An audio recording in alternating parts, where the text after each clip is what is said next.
बिस्मिल्लाहिर्रहमानिर्रहीम। बहुत बहुत शुक्रिया आप सभी का। सरकारी मुलाजमीन जिनके लिए कोई ना कोई ऑर्डर ज़रूर आता है, एक और ऑर्डर जो आप यूँ कह सकते हैं कि तकरीबन 2 महीने के अंदर सामने आया है और फिर से तहकीकात शुरू कर दी गई हैं।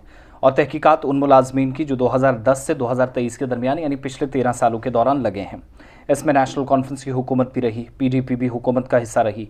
कोalition गवर्नमेंट जब बनी, मखलूत सरकार थी, तब भी हमने देखा कि भारतीय जनता पार्टी थी। और उसके बाद गवर्नर रूल भी रहा, यानी प्रेसिडेंशियल रूल को अब 5 साल तो हो गए, या सेंट्रल रूल आप कह सकते हैं। और उसके बाद से ही यूनियन टेरिटरी में भी तब्दील हुई। लेकिन 13 के 13 सालों में जो नामजदगियाँ हुई, जो तकर्रियाँ हुई, जो मुख्तलिफ़ महकमों के अंदर, मुख्तलिफ़ दफातर के अंदर, सरकारी महकमों के अंदर नौकरियाँ जिन लोगों को दी गई, वो कैसे, किन बेसिस पे दी गई, वो सारी चीज़ें तहकीकात का हिस्सा हो चुकी हैं। हुआ क्या है कि चीफ सेक्रेटरी की सदारत में एक और मीटिंग हुई है। और आपको याद होगा कि मई के महीने में गालिबन 17 तारीख थी। 17 तारीख को एक मीटिंग हुई जिसमें ये कहा गया कि 1 महीने के अंदर उन तमाम महकमों के अंदर जो मुलाजमीन हैं 2010 से 2013 के दरमियान, उनकी डिटेल्स बताएं कि कैसे इनकी हुई। और जो बैकडोर अपॉइंटमेंट्स को लेकर सवाल उठे थे, जो गैर कानूनी और जो पिछले दरवाजे से तकर्रियाँ अमल में लाने की बात कही जा रही थी, तो वो कौन है, कैसे हैं, किन लोगों ने किए, वो तहकीकाती अमल शुरू किया जा सके, लिस्ट सामने लाने को कहा गया। लेकिन 1 महीना बीत चुका है, 17 मई से 17 जून तक महीना बीत चुका है और आज 26 तारीख है, यानी 1.5 महीना होने वाला है। अभी तक डिटेल सामने नहीं आई। सरकारी महकमे इसमें नाकाम नजर आए कि उनने अपने जो डिपार्टमेंट के अंदर काम करने वाले मुलाजमीन हैं उनकी डिटेल्स फर्निश करने में नाकाम साबित हुए। जिसके बाद चीफ सेक्रेटरी ने क्या कहा, 2 चीज़ें। एक जो लॉ डिपार्टमेंट है, महकमा कानून है जम्मू कश्मीर के अंदर, उसने तमाम ऐसे मुलाजमीन की जो गैर कानूनी तकर्रियाँ हुई हैं उनके नाम तलब कर लिए हैं, तफसीलात मांगी हैं। और दूसरा, चीफ सेक्रेटरी की तरफ से कहा गया कि जो नामजदगी की बुनियाद पर नॉमिनेशन करके जो कॉन्ट्रैक्ट्स दिए गए, बैकडोर अपॉइंटमेंट्स हुई हैं, दोनों मुद्दों पर मुझे जवाब चाहिए, दोनों मसाइल का हल फौरी तौर किया जाए।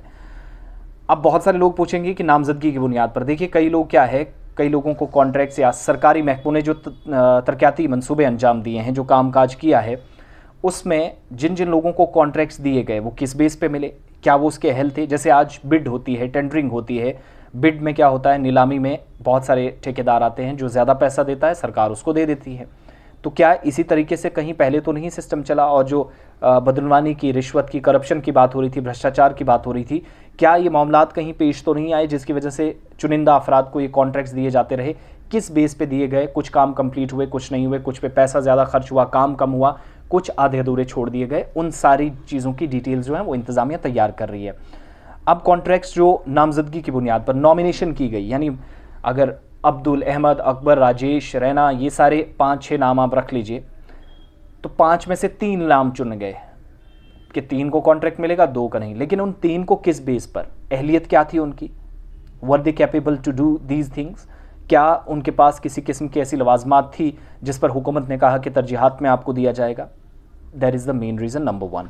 दूसरी बात, बैकडोर अपॉइंटमेंट्स की जो बात हो रही है, जो पिछले दरवाजे तक से तकर्रियाँ और महबूबा मुफ्ती और बीजेपी की हुकूमत में ज़्यादा इस तरह के इल्ज़ामात लगे। हाल ही में इस तरह के काफ़ी ज़्यादा सोशल मीडिया पर तबसरे भी हमने देखे। लेकिन हिदायत जो जारी की गई थी पिछली बार 17 तारीख को, वो महकमों ने अभी तक नहीं मानी, नाकाम साबित हुए। डिटेल्स 1 महीने में मुलाजमीन की देनी थी, वो नहीं दी। किस डिपार्टमेंट के अंदर कितने मुलाजमीन हैं, कौन कब लगा है, यानी एक तरह से शिकंजा जो है वो काफ़ी कसना शुरू ने सरकार ने पहले किया था, उस पर डिपार्टमेंट नाकाम साबित हुए। दोबारा अरुण कुमार मेहता ने एक जो नॉमिनेशन की बेस पर या सिंगल सोर्स की बुनियाद पर जो अभी तक काम दिए गए हैं, ठेके दिए गए हैं, कॉन्ट्रैक्ट्स दिए गए हैं, किसने दिए, कैसे दिए, नंबर 1 उस पर जवाब। और दूसरा, बैकडोर अपॉइंटमेंट्स के बारे में मालूमात फराहम की जा रही हैं, ये कौन करेगा, महकमों की जिम्मेदारी। फिर से कहा गया 2010 से 2023 तक जो तकर्रियाँ हुई हैं, जो कॉन्ट्रैक्ट्स दिए गए हैं, दोनों की डिटेल सामने लाएं। एक तो ये जो असेंबली सेक्रेटरीट के ज़रिए, कानून साज काउंसिल के साबिक सेक्रेटरीट के ज़रिए जो गैर कानूनी तकर्रियाँ हुई, यानी थ्रू असेंबली सेक्रेटरीट, वो कैसे हुई हैं 2010 से 2013, निशानदेही ऐसे लोगों की होगी। कवायद में क्या तरमीम करने के बाद ऐसा किया गया, और क्या वाकई में कवायद में तरमीम करने की इजाज़त उनको थी जिन्होंने किए, या इख्तियारात थे, ये पता लगाया जाएगा। ये एक मश्क शुरू कर दी गई है। दूसरा, मुस्तकबिल में अमले की मुनसिफाना तकर्री हो, अकाउंटेबिलिटी हो, ट्रांसपेरेंसी हो, शफाफियत हो निज़ाम के अंदर। और आप ये जो एक तरीका कार देखते हैं, नौजवान जिसको जाबिराना या एक तरह से इंतज़ामिया के मज़मूम मज़ाहिम वो करार देते हैं कि ऐसा क्यों किया जा रहा है, ये हम पर जुल्म सितम है, 10-10 साल पड़ा, ये हुआ वो हुआ, करप्शन हुई। और इसका एक जीता जागता सबूत है, ये तहकीकात ज़रूरी भी है। बहुत सारे लोग पूछेंगे अब क्यों, कल नहीं तो अब। बेईमानी अगर कल चल रही थी तो क्या फिर हमें एग्री करना चाहिए कि ये सिलसिला कंटिन्यू रहे? नेवर।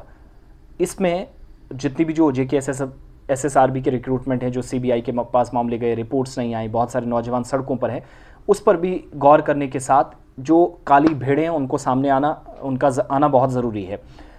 और सरकारी ज़राए से आज क्या पता चल रहा है कि तफसीली तबादला ख्याल मीटिंग में 17 तारीख को हुआ था, लेकिन डिपार्टमेंट्स नाकाम हुए। उन्होंने 1 महीने के अंदर डिटेल्स नहीं दी। 40 दिन होने लगे हैं, लेकिन 40 दिनों के बाद भी डिपार्टमेंट ने इस मशक को कामयाब नहीं किया।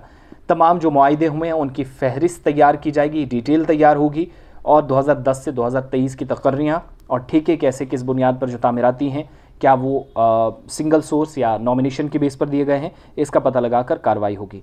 टाइम फ्रेम ख़त्म हो चुका है। ज़्यादातर महकमे चीफ सेक्रेटरी के दफ्तर में उनको तफसीलात देनी थी, नहीं दे सके हैं, और ये मसला चंद दिनों में जो सेक्रेटरियों की कमेटी की मीटिंग है दोबारा ज़ेर बहस आया।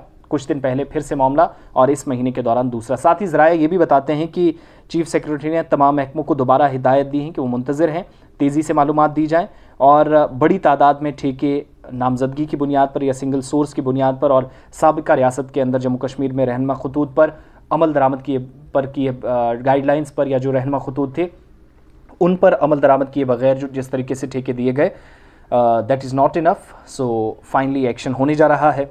लेट्स सी क्या होता है यहाँ से आगे। और जो डिपार्टमेंट है, मैं उनके नाम भी बता देता हूँ जो हमारे ज़राए ने कंफर्म भी किए हैं। पब्लिक हेल्थ इंजीनियरिंग, जिसको आप जल शक्ति डिपार्टमेंट अब कहते हैं, या PHE। Public works department, PWD जिसको आप कहते हैं, HUEDD जिसको आप कहते हैं housing and urban development department, यानी शहरी तरक्की का महकमा। और जम्मू कश्मीर के मुख्तलिफ प्रोजेक्टों में कंस्ट्रक्शन कॉरपोरेशन और Jammu Kashmir power development corporation. इसी तरीके से अर्बन लोकल बॉडीज़ में कई बैकडोर तकर्रियाँ की गई हैं। Housing and urban development department में हुई हैं। जम्मू कश्मीर कानून साज असेंबली और कानून साज काउंसिल सेक्रेटरीट के जो इंतज़ामी कंट्रोल में ये सारे महकमे आते हैं, तो उन्होंने यहाँ पर तकर्रियाँ की, और मुकर्रर जो उसूल थे उसकी खुल्लम खिलाफ वर्जी हुई है, ये हुकूमत मान रही है। चीफ सेक्रेटरी की हिदायत पर कानून व इंसाफ और पार्लिमानी उमूर का जो महकमा है, लॉ एंड पार्लियामेंट्री अफेयर्स या जस्टिस का जो महकमा जिसको आप कहते हैं, उसने अब ये मशक शुरू कर दी है, और उसने फौरी तौर पर तमाम मुलाजमीन की डिटेल्स मांग ली हैं। तो 13 साल में जो मुलाजमीन लगे, कौन सही कौन गलत, सब सामने आ जाएगा। और साबिका कानून साज में ज़्यादातर जो मुतलका स्पीकर्स थे, काउंसिल के चेयरमैन थी, हुकूमत ये मानती है या उनके पास डेटा है कि बहुत सारे लोगों के कहने पर ये तकर्रियाँ, यानी सीधी सिफारिश हुई, जो लोग नहीं लगने चाहिए थे वो भी लगे, मुनासिब तरीक़ाकार जो था वो उस पर अमल किए बगैर ये काम शुरू किया गया।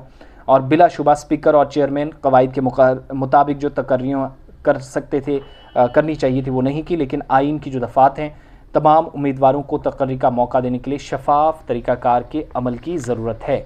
गाइडलाइंस कहती हैं सबको मौका मिलना चाहिए, लेकिन MLA MP साहब या जो चेयरमैन थे काउंसिल के, उन लोगों ने, या स्पीकर थे असेंबली के, या बाकी लोग, सीधे तौर पर माजी में जो हुकूमतें चल रही थी उन पर सवाल उठाया गया है। लेट्स सी, अब जब दावा कर दिया गया है तो इसके शवाहिद अच्छे सामने भी आएँ, मालूमात मज़ीद सामने आएँ, चीज़ें क्लियर हों। और आपकी राय भी मैं इस पर चाहता हूँ। क्या बदनवानी के ख़िलाफ़ ये इक़दाम ज़रूरी है? गैरकानूनी तकर्रियों के ख़िलाफ़ इस तरह का तरीक़ाकार ज़रूरी है? आप अपना ओपिनियन, अपना कमेंट हम तक ज़रूर पहुँचाइएगा। मैं आसिफ रशीद आपसे फ़िलहाल इजाज़त चाहता हूँ, लेकिन आप सबका बहुत बहुत शुक्रिया।